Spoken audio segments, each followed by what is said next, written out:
Seja muito bem-vindo a mais um programa Propósitos de Vida. Meu nome é Adriano Papa, eu sou pastor e estou na apresentação deste programa que tem abençoado a vida da família brasileira. No programa de hoje, nós teremos o Turminha com Propósitos. Eles estarão falando sobre a Páscoa. Teremos também o Teologando, em que nós daremos uma palavra sobre a teologia da prosperidade. E teremos uma palavra profética, bem consolador para o seu coração. Eu quero viver a vida. Nessa palavra profética eu vou dar um testemunho de uma coisa que aconteceu comigo e espero que seja bem edificante para a sua vida. E nós teremos também música, a musicalidade do cantor Davidson. Com vocês, o programa Propósitos de Vida.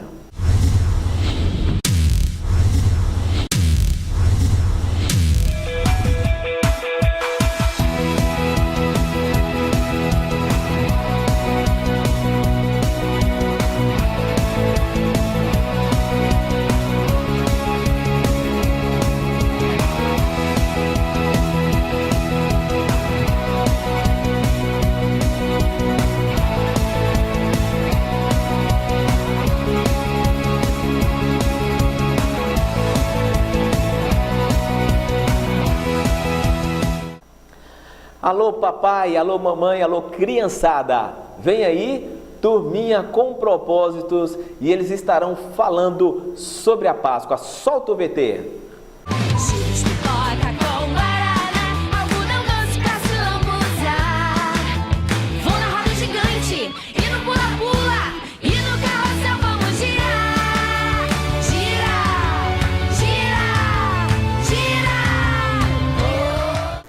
Coelhinho da Páscoa, que trazes pra mim? Oi, Zezé, que desenho é esse? Oi, Karina. Estou indo falar sobre o coelho da Páscoa. Olha que bonito. Zezé, você sabia que a Páscoa não tem nada a ver com coelhinho de chocolate? Sério?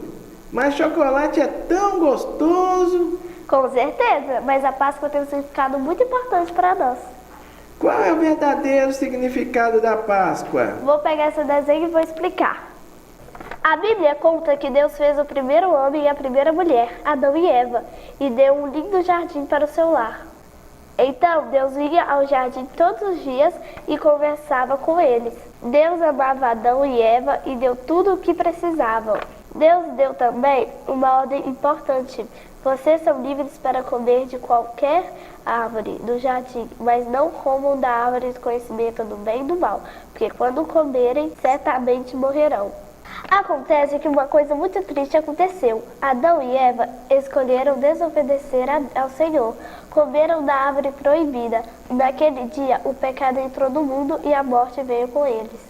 Agora seus corações e todo o seu mundo foram corrompidos por terem desobedecido Deus. Acontece que Deus amava essas pessoas e tinha um plano de resgate para Adão e sua esposa.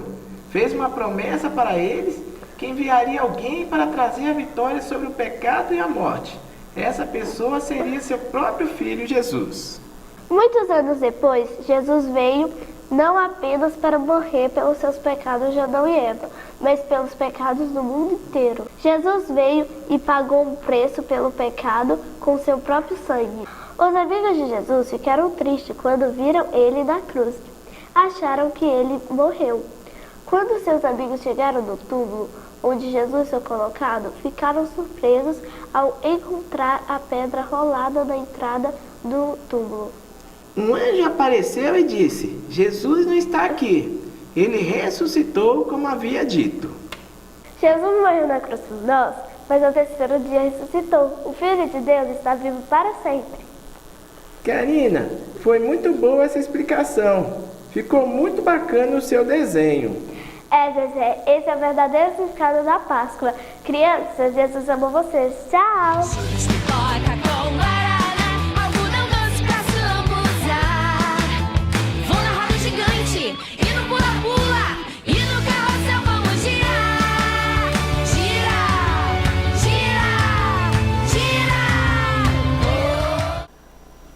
Muito bem, vocês viram aí Turminha com Propósitos falando sobre a Páscoa com muita propriedade aí, de forma criativa para a criançada. Agora nós iremos de música.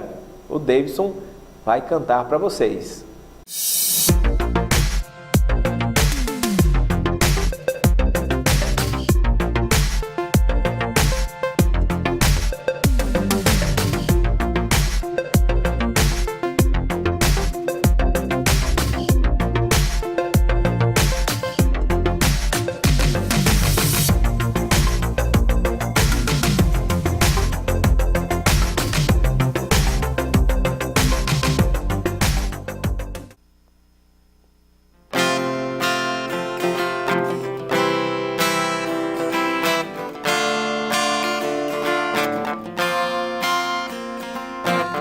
Eu te agradeço, Deus, por se lembrar de mim e pelo teu favor é o que me faz crescer.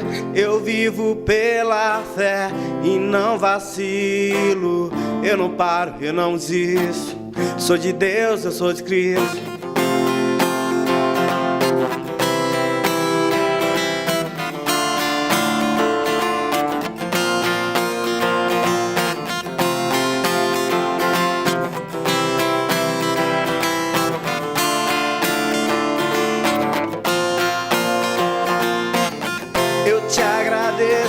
Deus, por se lembrar de mim e pelo teu favor é o que me faz crescer. Eu vivo pela fé e não vacilo. Eu não paro, eu não desisto. Sou de Deus, eu sou de Cristo. Você mudou a minha história e fez o que ninguém podia imaginar. Você acreditou e isso é tudo. Só vivo pra você. Não sou do mundo, não. A honra, a glória, a força e o louvor a Deus e o levantar das minhas mãos é pra dizer que te pertenço.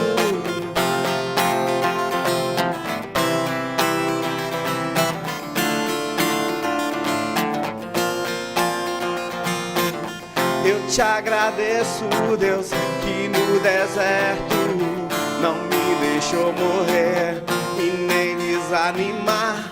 E como aquela mãe que não desiste, você não se esqueceu, você insistiu, você mudou a minha história e fez o que ninguém podia imaginar. Você acreditou e isso é tudo. Só vivo pra você. Não sou do mundo, não. A honra, a glória, a força e o louvor a Deus e o levantar das minhas mãos é pra dizer que te pertenço.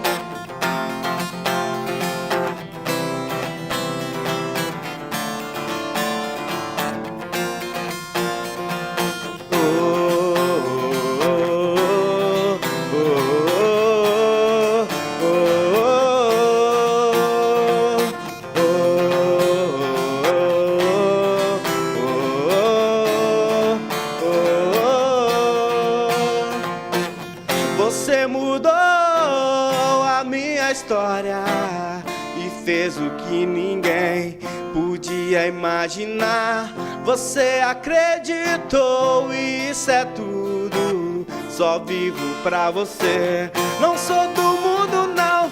A honra, a glória, a força e o louvor a Deus e o levantar das minhas mãos é pra dizer que te pertenço, Deus.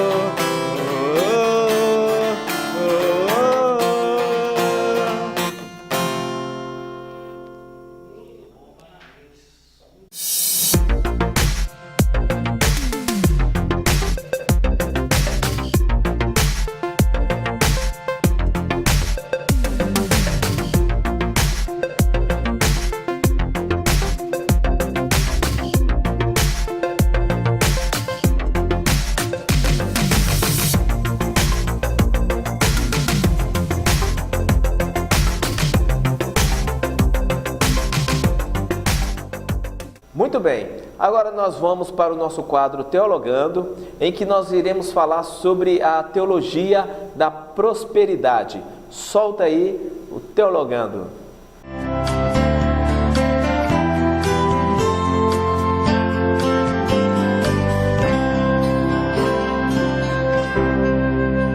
Tivemos a notícia de um famoso televangelista que diz ter exagerado um pouco na teologia da prosperidade. Depois de anos de cruzadas por todo o mundo, com suas mensagens e seus livros, o estrago já está causado.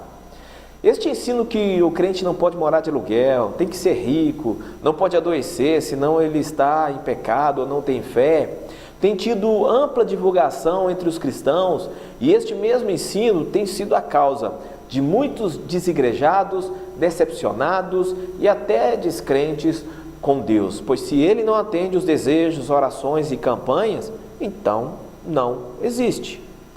Parece que eu não fiz nenhum teologando abordando este tema, a teologia da prosperidade. Então, eu vou falar um pouco a respeito do assunto. A primeira coisa que nós precisamos é definir o significado da palavra prosperidade. Segundo o dicionário Aurélio, ela tem um sentido de ser rico, ter fortuna, né? E um dos pregadores mais conhecidos da teologia da prosperidade é o ex-pastor batista Kenneth Hagin. E como citado no início do estudo, temos também o pastor Benny Hinn. Os ensinos mais comuns na teologia da prosperidade são a autoridade espiritual, em que acreditam que Deus usa os profetas de hoje como porta-voz.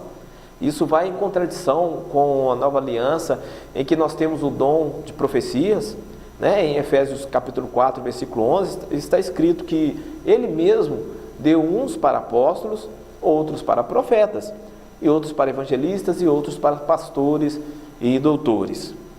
Acompanhando todo esse pacote, vem as visões, as profecias, as manifestações como cair no espírito, rejeição às doenças e por aí vai.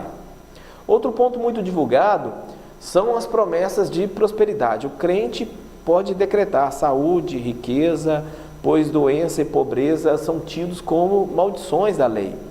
E segundo os pregadores da prosperidade, o sacrifício de Cristo na cruz removeu não só a culpa do pecado, mas também os efeitos do pecado. Só que em Romanos capítulo 8, versículo 22, diz assim: sabemos que até hoje toda a criação geme e padece como em dores de parto. Então, estamos aguardando a grande redenção. O Senhor Jesus uma vez afirmou: os pobres sempre tereis convosco. Então, o propósito da cruz não é nos fazer ricos. Muito pelo contrário, o próprio Cristo chamou o dinheiro de outro Deus, ou seja, Mamon, porque muitas pessoas o colocam nessa posição. E ao contrário do que se prega na teologia da prosperidade, os apóstolos e o próprio Jesus não eram ricos. Eles não tinham mansões, casas na praia ou outras coisas, como se costumam dizer. Isso é forçar os textos bíblicos. A palavra de Deus também não condena a pessoa a ser rica, desde que, como diz no livro de Provérbios, essa riqueza foi adquirida com honestidade. O que a Bíblia condena é o amor ao dinheiro, pois ele é a raiz de toda espécie de males. Na área da saúde, a teologia da prosperidade pega aquele texto de Isaías, capítulo 53, e os versículos 4 e 5, que diz assim, que certamente Ele tomou sobre si as nossas enfermidades e sobre si levou as nossas doenças, contudo nós o consideramos castigado por Deus, por Ele atingido e afligido. E ensinam que o crente não pode aceitar a doença na sua vida. Isso é complicado, pois vários homens de Deus, citados na Bíblia, que foram exemplo para nós, tinham as suas doenças e as suas limitações. O jovem pastor Timóteo, em que nós vemos, o apóstolo Paulo receitava para ele vinho para dores que ele tinha no estômago. E o mesmo apóstolo Paulo, pelas descrições e algumas pontuações que ele faz em suas cartas, nós notamos que era uma pessoa que tinha suas limitações físicas por causa de alguma doença. Então, dizer que uma pessoa está doente é por falta de fé é muito grave. Deus cura, Deus é um Deus de milagres, mas devemos aceitar que tudo deve ser feito segundo a sua soberana vontade. E no pacote também tem a confissão positiva. Você diz e aquilo acontecerá com você. Aí entra alguns termos como decrete, declare, determine, reivindique. Eu não aceito isso na minha vida. É como se Deus fosse o seu empregado. E para quem é pai, eu vou deixar a comparação para melhor entendimento. É como um menino que começa a fazer birra e chorar por aquilo que ele quer na marra. Eu ainda continuo frisando que temos que entender que ao orarmos ao Senhor, devemos estar dispostos a submeter a sua vontade. Isso foi ensinado na oração do Pai Nosso: seja feita a tua vontade, assim na terra como nos céus. As bênçãos materiais prometidas na Bíblia aos crentes estão sempre atreladas à obediência. Temos textos que dizem, e será que se ouvires a voz do Senhor teu Deus, tendo cuidado de guardar todos os seus mandamentos, que eu hoje te ordeno, o Senhor teu Deus te exaltará sobre todas as nações da terra. Tem outro, e se quiser e me ouvir, comereis o melhor dessa terra.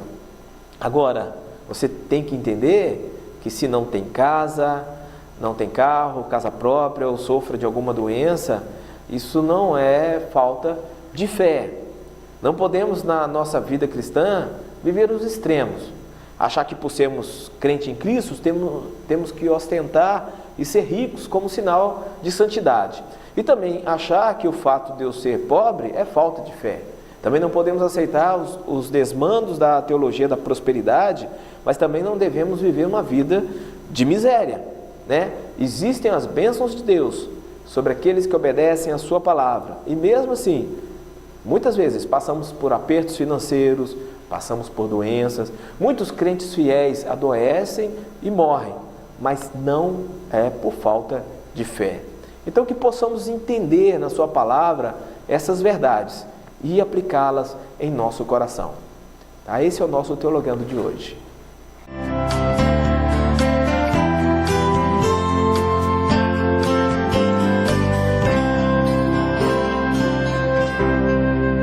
E agora nós vamos para o quadro Palavra Profética e tem uma palavra consoladora para o seu coração. É um testemunho e uma palavra de consolo para você que está sofrendo, para você que está doente.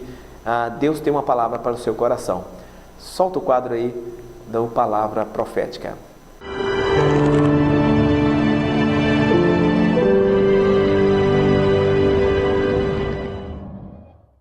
O tema da mensagem de hoje é Eu quero viver a vida. E eu quero começar com um testemunho.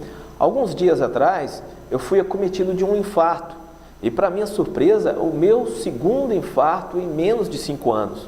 Eu senti uma forte dor no peito, eu fui para o pronto-socorro e após um exame de cateterismo, fizeram uma angioplastia e colocaram mais 2 estentes na artéria, que por sinal estava muito obstruída. Apesar dos remédios que tomava desde o meu primeiro infarto, apesar das caminhadas que faziam parte da recomendação médica, eu estava lá, em cima da maca, recitando o Salmo 23 e achando que não iria voltar a ver a minha família novamente. E após todo o processo realizado e descobri que tenho um problema genético e que posso morrer a qualquer momento, eu comecei a reavaliar a forma como irei viver o restante desses dias. Dizem que uma pessoa com uma vida normal tem vários desejos, mas uma pessoa que tem o diagnóstico de estado terminal tem apenas um desejo: ficar viva. E como já preguei em outros programas aqui, o mais importante na vida cristã será como você vai terminar a sua carreira. Que legado você quer deixar para outras pessoas?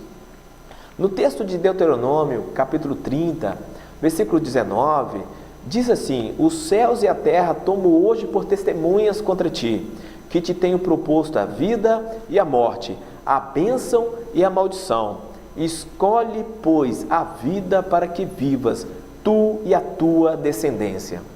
Moisés, ao proferir estas palavras, estava se despedindo do povo. Ele foi uma pessoa que impactou toda uma eternidade. Assim como ele, vemos muitos outros exemplos na Bíblia, como o apóstolo Paulo e o nosso exemplo maior, o Senhor Jesus. Na história, conhecemos missionários, evangelistas, artistas e formadores de opinião, que ficaram bem conhecidos. Mas temos pessoas que também impactaram a vida de outros e são anônimos. Por exemplo, a irmãzinha fervorosa que ora pelos seus vizinhos, aquele jovem que presta serviço voluntário, mães e pais que ensinam valores aos seus filhos, e nós temos vários exemplos. Esses anônimos também impactam vidas no futuro. E como nas palavras ditas pelo profeta Moisés ao povo de Israel, a nossa vida ela é feita de escolhas. E as nossas escolhas, elas podem conduzir à vida ou conduzir à morte. Temos que entender que o tempo que passou, ele não volta atrás. Os minutos e as horas que se foram para sempre. Mas ainda existe o tempo que nos resta. E por que não entender, descobrir e colocar em prática o propósito que nos foi dado por Deus? Para ter uma vida com propósitos, você não pode ficar preso ao passado ou pensando somente no futuro. Você deve viver o presente, o aqui e o agora. É aplicar as experiências adquiridas no passado e transformá-las em escolhas que causem impacto no futuro. Para alcançar objetivos próprios de viver autêntico, é necessário reservar um tempo e se concentrar em si mesmo.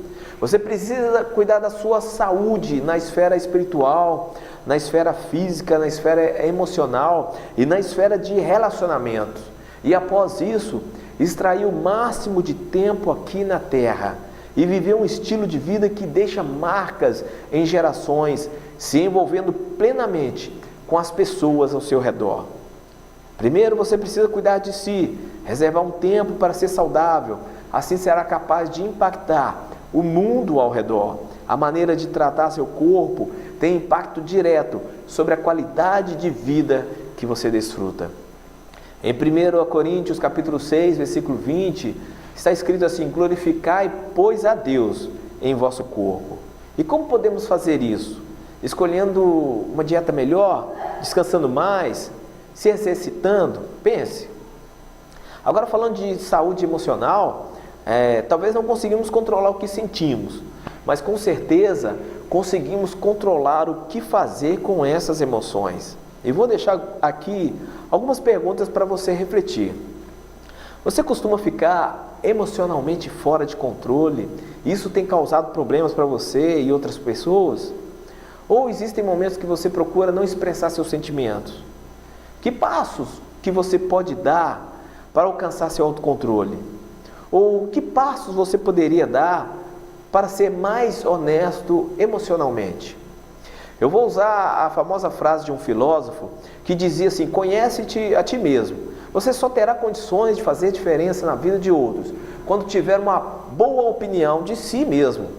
Quando você tiver um autocontrole, vai saber de seus limites e que depende tão somente de um poder superior que pode mudar a sua vida. A mudança necessária, ela não acontece com a força de vontade, mas sim quando percebemos que dependemos do poder de Deus. Somente nele encontramos água viva, água da fonte, a energia, o poder espiritual para conduzir a nossa vida. E para manter essa conexão com essa fonte de energia, você precisa conhecer ao Senhor, ter uma experiência íntima com Ele, ter momentos a sós e de conversa sincera. A partir daí, você experimentará momentos de unção e poder que jorram desta fonte de água viva. Esse é um dos primeiros passos. Em outros programas, continuaremos falando mais sobre esse assunto, pois eu quero viver a vida. Eu quero viver a vida. Pense nisso e receba esta palavra em nome de Jesus.